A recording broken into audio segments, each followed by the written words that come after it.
با نام و یاد خداوند، درود و فرمان خدمت عزیزان همراه در کانون پناهجویان ایران.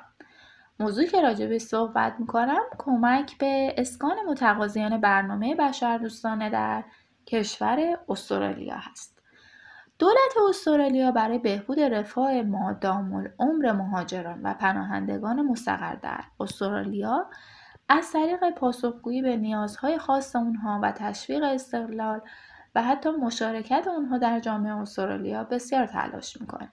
خدمات اسکان توسط وزارت امور داخله ارائه میشه و در 5 سال اول پس از ورود به استرالیا از پناهندگان و افرادی که به کمک‌های بشردوستانه وارد شدن پشتیبانی اولیه رو انجام میده.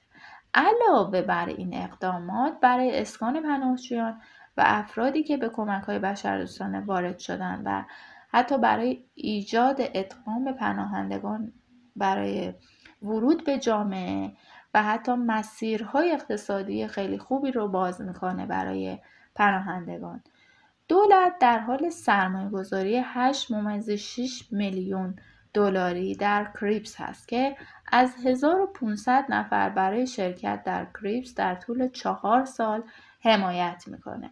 پناهندگانی که از طریق کریپس وارد میشن به همون حمایت درآمد دسترسی دارن که به سایر پناهندگان ارائه میشه. با این حال به شرکت کنندگان کریپس کمک داده میشه تا توسط گروهی از داوطلبان آموزش دیده در جامعه مستقر بشن و حامیان طیف وسیعی از حمایت عملی و غیر نقدی رو برای اسکان و ادغام ارائه میدن.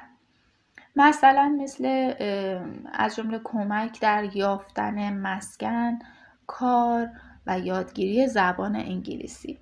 CRISP یا همون کریپس یک مسیر اسکان اختصاصی رو برای پناهندگان فراهم میکنه که ارتباطی مانند خانواده با استرالیا رو ندارند و توسط کمیساریای عالی پناهندگان سازمان ملل به استرالیا ارجاع داده میشن.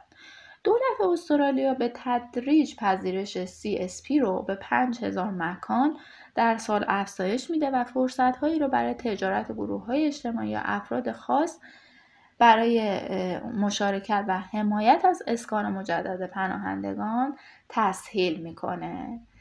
خب دوستان عزیز، امیدوارم این وایس هم براتون مفید واقع بشه. پایدار و برقرار باشید.